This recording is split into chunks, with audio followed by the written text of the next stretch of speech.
morning and welcome to Our Stories. Our guest today is Jean Gift, who is going to be sharing with you about her experience on quite a memorable trip to the Middle East that she took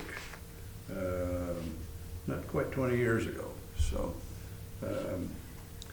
how did you first become aware that there was even going to be a trip? And Well, Betty Q. Smith, my companion and friend, went on a trip with us, and we were trying to recall what it was. The task force from the Presbyterian Church had kind of signed the presbyteries to focus on education and more about the Middle East in itself. Yeah. And so that was the Chicago Presbytery. And the leaders that were there were the executive director, Reverend Robert Worley, who had been teaching in that area, Lebanon, at a seminary over there. And Pauline Kaufman was also kind of there and leading the group. So it was a good group, and it was a study group.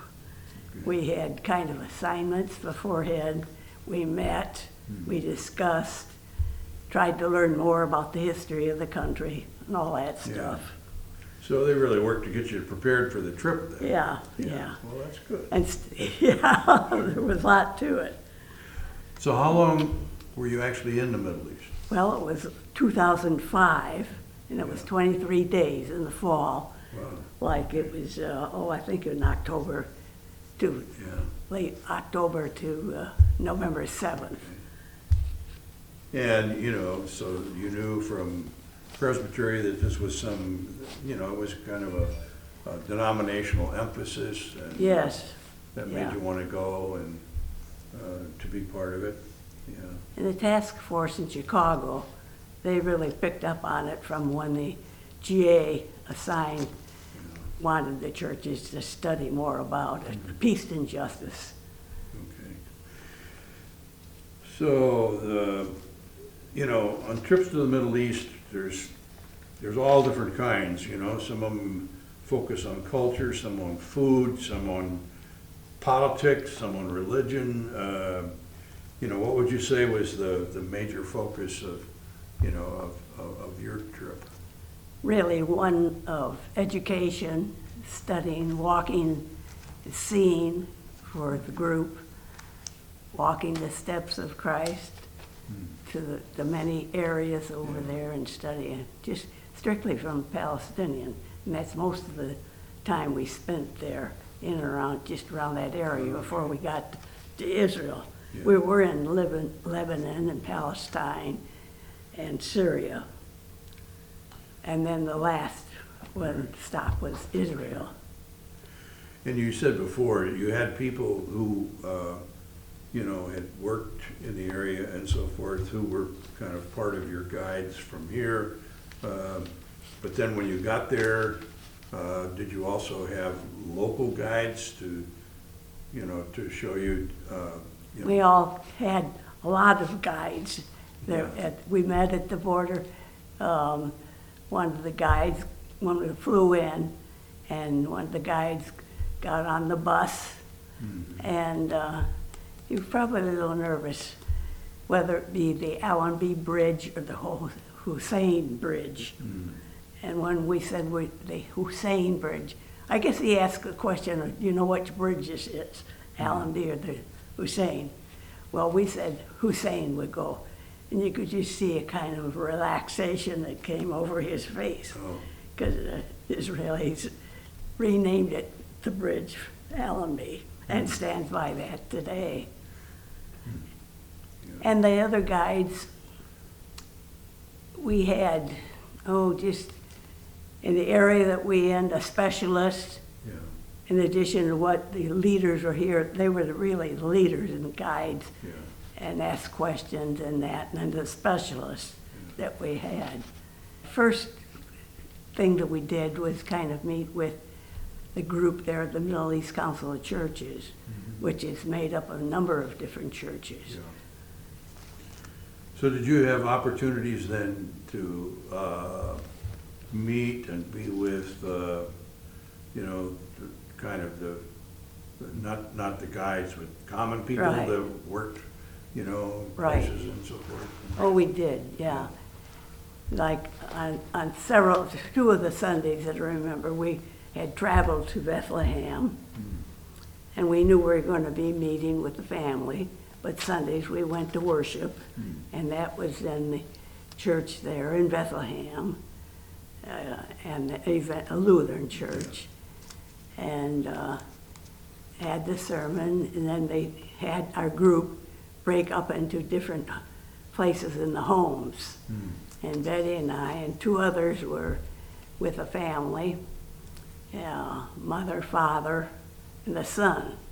And then there were three of us that had dinner Yeah, after church with them. And then when they done with that, we traveled with them. They showed us a spot, just kind of tour of the area and that. And we came home with some nice pillow casings that Oh, yeah. showed beautiful embroideries and that. And then the other one was the Armenian Orthodox Church, Evangelical, and that was very nice trip too. And then had lunch with a bigger group in a restaurant in the Minster with those. Yeah. but it probably gave you a chance to feel like you really knew, you know, could learn more about the people by being with them. Yeah, you and the know. problem that they're encountering, Right, yeah, confinement in areas, sure.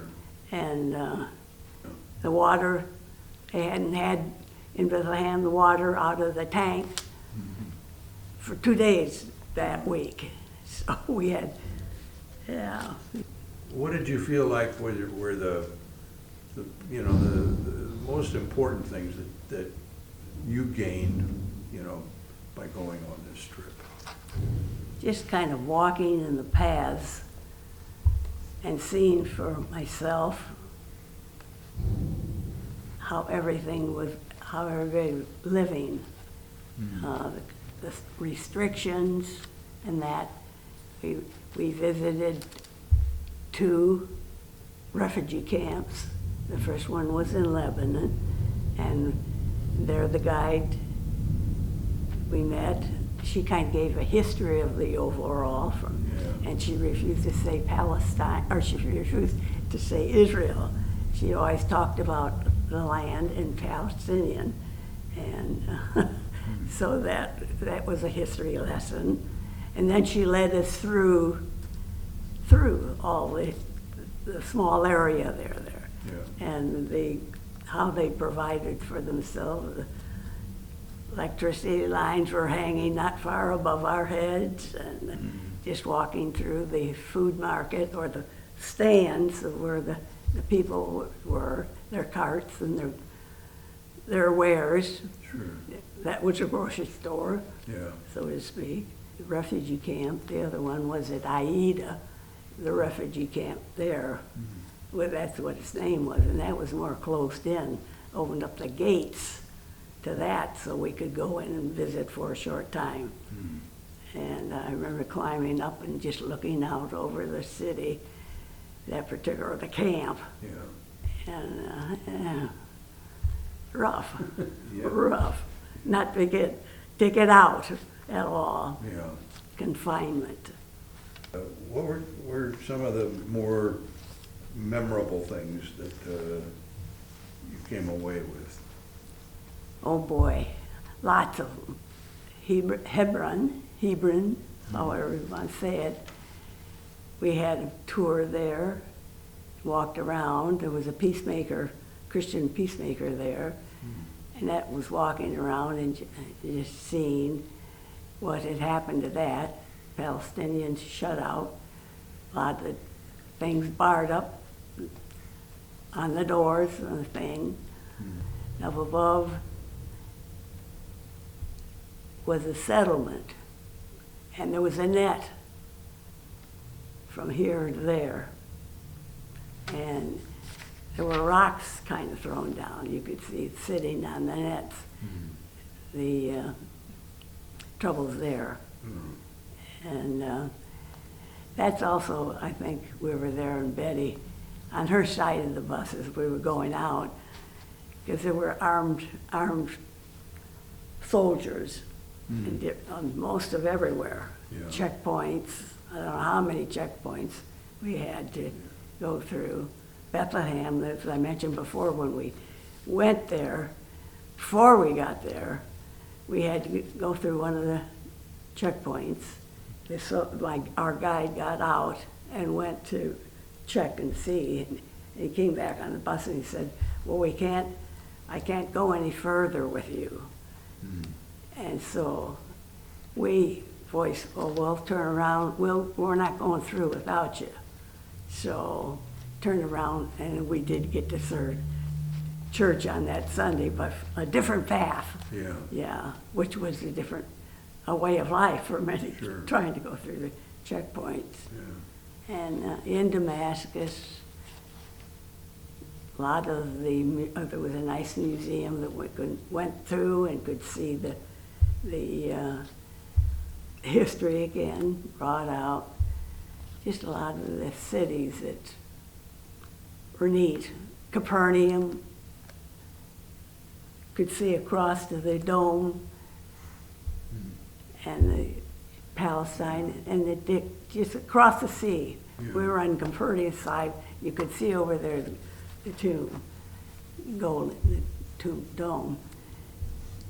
It was just. So there must have been some really beautiful sights there. Everyone was unique and beautiful, but troubled. Yeah. And there's good groups there and trying to work for them to settle and work things, working together, the churches, and even from over in here, Palestinians and them, but voices aren't being, and government separation, Sure. permits. It was just neat, all the different Yeah. cities that you hear about in the Bible and can relate. Yeah. I remember getting into Jerusalem, and we were in there, and so we opened up the hotel gates, and you remember the old song, Jerusalem, Jerusalem. Yeah. It was living it, Yeah. yeah. It just gives you a very better understanding of everything, walking the walk, so to speak, that Yeah. Jesus did, and traveled with him all around Yeah. that area. So what was the best thing you ate on the trip? There was a lot of good food. Was there? Yeah, there was a lot of good food. But I laughed and said, oh, I love olives. Olives. More, yeah, most places we'd go in, staying in the tables were set and breakfast kind of thing. And yeah, it was a regular buffet, so to speak, and olives and yogurt and breads and the goodies. Yeah. And so it was good. Yeah. It was good. No problems that way. Like I've had in other trips. Well, that's good. That's good. Well, it gives us a little Yeah. tidbit then for you to kind of share that. and Yeah, tell us, right. you know. To be able to share, All right. either through pictures or whatever. Yeah. My Olympus camera did a beautiful job of picking up some Well, you certainly had a lot challenging of beautiful pictures. pictures, yeah. Yeah. Well, thank you very much Justice, for yeah. sharing The your justice story. and peace working for. Blessed be the peacemakers, wherever they be. Here, there, and everywhere. Okay. Good to talk with you.